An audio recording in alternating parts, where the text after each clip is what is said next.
नमस्कार दोस्तों, मैं हूं इंजीनियर आलोक कुमार, एक से एमएलए कैंडिडेट। आज मैं आपके बीच हाजिर हूं one nation one card one बीमारी कोरोना को लेके। आज बात करते हैं कोरोना। कोरोना कैसी बीमारी है जो रैलियों में नहीं जाती।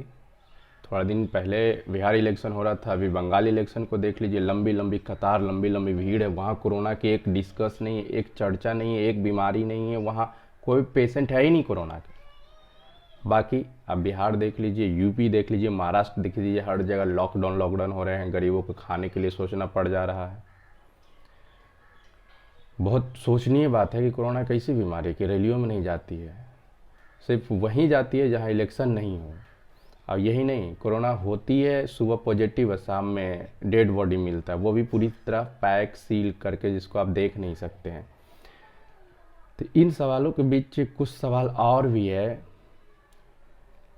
कि आखिर क्यों सुबह पॉजिटिव और शाम में डेड बॉडी। इसके पहले हम लोग कनिका कपूर के देखे थे कि उनका 5 रिपोर्ट पॉजिटिव आया था, लेकिन छठा रिपोर्ट नेगेटिव आया था। मतलब 5 बार टेस्ट हुआ उनका और तकरीबन 1 महीना हॉस्पिटल में भर्ती रही थी और लास्ट में उनका रिपोर्ट नेगेटिव आया था। लेकिन हम गरीबों के साथ ऐसा थोड़ी हो रहा है। हम गरीबों के साथ सुबह में जाते हैं और वो कल बोलते हैं वो मर गया, डेड हो गया। आखिर हॉस्पिटल में होता क्या है कि यहाँ से हंसते बोलते जाता है आदमी, वहाँ सीधा डेथ होती है। क्या हो रहा है? तो हमारी एक मांग है कि अस्पतालों जहाँ कोरोना पेशेंट को रखी जा रही है वहाँ सीसीटीवी फुटेज लगाया जाए और उसका प्रसारण बाहर बैठे उनके परिजनों के बीच और आम जनता के बीच किया जाए, ताकि हमें पता लग सके कि हॉस्पिटल के अंदर उनके साथ क्या हो रहा है। इसके साथ ही डेड बॉडी को खोल कर दिखाया जाए या तो देखने की अनुमति दिया जाए, ताकि ये पता लग सके कि उनके अंग सही सलामत है या नहीं है। कहीं उनके लीवर, गुर्दे, किडनी, आँख निकाल तो नहीं लिए गए।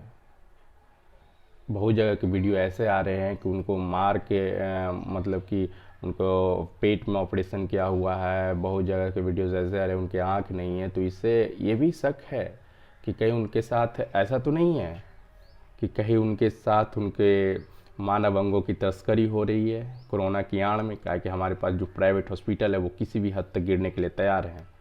तो हम सरकार से एक मांग करते हैं कि आप जहाँ भी कोरोना पेशेंट को रख रहे हैं वहाँ सीसीटीवी फुटेज लगाएं और उनका सीधा प्रसारण बाहर लैब गैलरी में करें। क्योंकि बहुत लोगों का शिकायत है कि उनको फ़ोन तक नहीं ले जाने दिया जाता है। बहुत लोगों की शिकायत है कि उनको फ़ोन तक नहीं लेने लिया जाता है, उनको फ़ोन पर परिजनों से बात नहीं करने दिया जाता है। बहुत लोग बोलते हैं ये लोग हमें मार देंगे, हम यहाँ से ले चलो। पता नहीं क्या मौत क्या हो रही है। अगर कोरोना है, हम भी मानते हैं कि कोरोना है भी, हाँ, तो उसको आप फैक्ट रखिए ना, जनता के सामने फैक्ट रखिए। आज तक कोई कोरोना से बड़े नेता की मौत नहीं हुई। इतने बड़े बड़े रैलियाँ हो रहे, हमारे साहब रैलियाँ कर रहे हैं रोज़ बंगाल में जाके।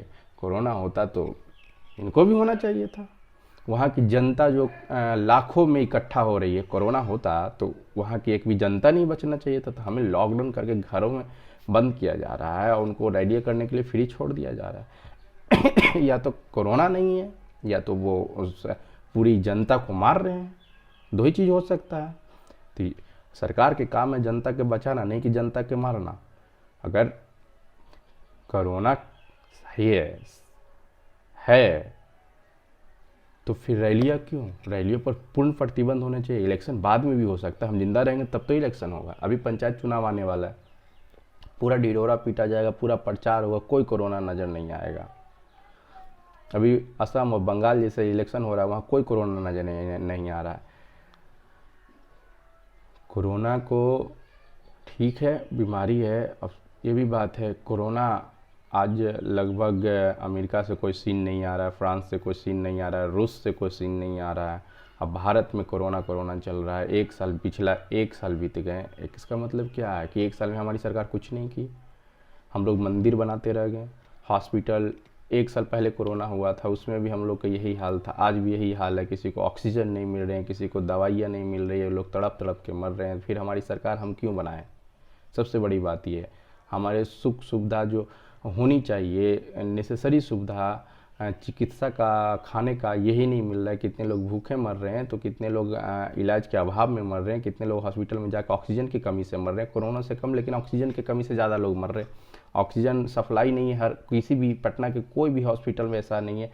एक दो हॉस्पिटल में भी ऑक्सीजन ठीक से सप्लाई नहीं है कल की रिपोर्ट के अनुसार। सबसे बड़ी बात है कि कोरोना को आप हल्के में, अगर कोरोना है तो सरकार हल्के में ले रही है कि हर जगह रैलियाँ करके वो कर रही है, काउंटर एक्ट कर रही है कि नहीं कोरोना है ही नहीं। और कोरोना इतना सीवियर प्रॉब्लम है तो फिर सरकार इस पर काम क्यों नहीं कर रही है? क्यों नहीं अच्छे से व्यवस्था कर, पीएम अरे गांधी मैदान को क्यों नहीं पूरा कोरोना के सेंटर बना दिया जा रहा है? हर जगह सीसीटीवी फुटेज लगा दिया जा रहा है, लोगों को अच्छा से चिकित्सा दिया जाए। क्यों लोगों को मरने के लिए छोड़ दिया भगवान के भरोसे? और बच भी रहे भगवान के भरोसे। जो घर में है कोरोना संक्रमित है वही बच रहे हैं, हॉस्पिटल में जा रहे हैं, वो तो मर ही जा रहे हैं। हमारी एक सीधा मांग कि कोरोना पॉजिटिव पेशेंट जहाँ भी रखे जा रहे हैं वहाँ सीसीटीवी फुटेज लगाया जाए, उनका प्रसारण बाहर किया जाए ताकि लोग देख सके कि उनके पेशेंट के साथ क्या हो रहा है। कोरोना कैसी बीमारी है कि जब से आया, जिससे भारत में 1000 से ज़्यादा सीवियर बीमारी था, जैसे kidney failure, liver failure, high BP, sugar, ये सब बीमारी ख़त्म हो गया भारत से। और सिर्फ एक बीमारी चल रहा है, वन नेशन वन कांड, वन बीमारी, कोरोना।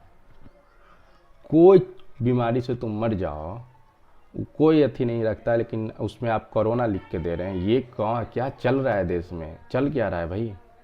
चल क्या रहा है देश में? आप आदमी को बेवकूफ़ बना रहे हैं, अपने पब्लिक को बेवकूफ़ बना रहे हैं, या भारत के सबसे बड़ा लोकतांत्रिक प्रक्रिया को आज खत्म होते देखा जा रहा है। यहाँ की आधी आबादी मरने के कगार पर है, शमशान में जगह नहीं मिल रहा है। ये सब क्या चल रहा है?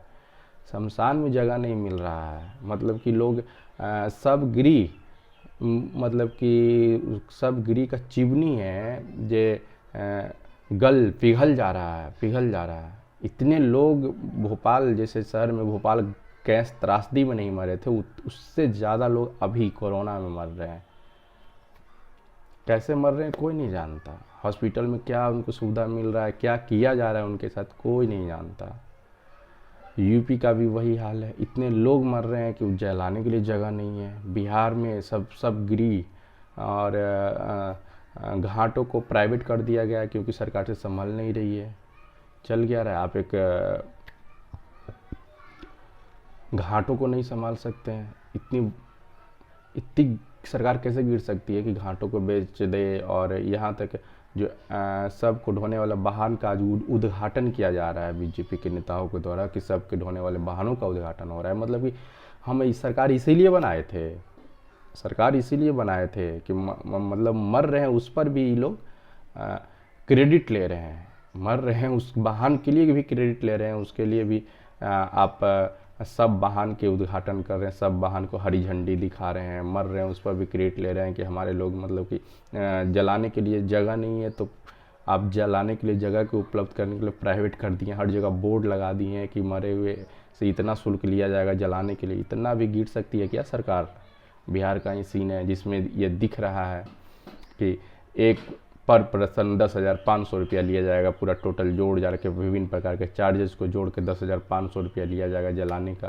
मतलब मरे हुए लोगों को जलाने के लिए भी पैसा देना पड़ रहा है। ये हमारा सबसे बड़ा लोकतंत्र देश का ये हाल है, और उनको पैसा देना पड़ रहा है जो कोरोना के नाम पे लाखों रुपया दे के हॉस्पिटल में आए हैं, उसके बाद उनको डेड बॉडी मिली है और उनको फिर जलाने के लिए 10,500 नेसेसरी है, नहीं तो एंट्री नहीं दिया जा रहा। बहुत जगह तो ऐसा सीन आ रहा है कि 1-1 किलोमीटर 2-2 किलोमीटर जाने के लिए एम्बुलेंस वाले उनसे 5-5 हज़ार 10-10 हज़ार रुपये की वसूली कर रहे हैं, वहाँ से बॉडी को उठाने के लिए 8,000 ले रहे हैं। मतलब चल क्या रहा है भाई?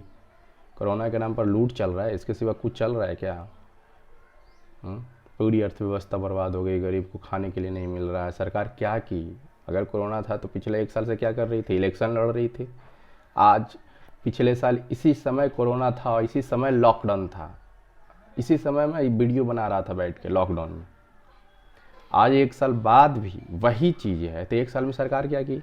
1 साल बहुत बड़ा समय होता है। कर्मचारियों के डीए रोक के रख दिया गया है, नौकरियां ख़त्म कर दी गई। जो नौकरी कर रहे थे उनको उनको नौकरी से निकाल दिया गया। प्राइवेट वालों को सैलरी नहीं दी गई। इस सब पैसों का क्या हुआ? सरकार क्या की? एक साल में सिर्फ इलेक्शन लड़ रही थी। अगर कोरोना थे तो एक साल में आप कोरोना से लड़ते ना, उसके लिए व्यवस्था करते ना, हॉस्पिटल बनाते ना, सुविधा बढ़ाते ना। लेकिन लोगों को तो मरने के लिए आप छोड़ दिए, और एक साल में फिर से वहीं आ रहे हैं, फिर कोरोना हो गया, फिर हॉस्पिटल में जाकर लोग मर रहे हैं, फिर लॉकडाउन की स्थिति है। फिर हम सरकार क्यों बनाए? खैर, one nation one card one बीमारी के साथ आप जिए, आपकी हमारी मजबूरी है। और सावधान रहें, सुरक्षित रहें, घर में रहें, क्योंकि हॉस्पिटल पर भरोसा नहीं है। हमारे सवाल का किन्हीं के पास जवाब नहीं होगा। एक छोटा सा काम तो सरकार कर ही सकती है कि हॉस्पिटल में सीसीटीवी फुटेज लगा के अब बाहर प्रसारण करें कि चल क्या रहा है, आखिर चल क्या रहा है देश में, हॉस्पिटल में क्यों इतना जल्दी लोग मरे, बाहर हंसते बोलते जाते अंदर से मर के आते हैं, वो में एक दिन में। इतना क्या है भाई, इतना क्या है? आखिर लोग सांस नहीं लेकर मर जाएंगे तो ऑक्सीजन की व्यवस्था क्यों नहीं की गई पिछले एक साल में? बड़ा सवाल है। इन्हीं सवालों के साथ मैं बोलूँगा जय हिंद, जय भारत। और एक चीज़ और मैं बोलना चाहूँगा, कोरोना पेशेंट से भी मैंने बहुत सारे बात किया है। जो कोरोना पेशेंट्स हैं उनका भी कहना है कि पॉजिटिव तो दे देते हैं ये लोग, लेकिन ना तो कोई दवा देते हैं ना कुछ देते हैं, और वो बोलते हैं कि जाइए आप आराम से जाइए। मेरा दोस्त ही हैं, उनका कोरोना पॉजिटिव था और उनको जाने के लिए बोल दिया गया, वो ऑटो से गए। अब अगर कोरोना छुआछूत की बीमारी है तो वो कितने लोगों को संक्रमित करते गए होंगे, एम्बुलेंस से उनको पहुंचाना चाहिए था, सेपरेट पहुंचाना चाहिए था।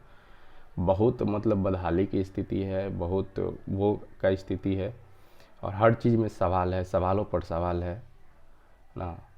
ठीक है, जय हिंद, जय भारत।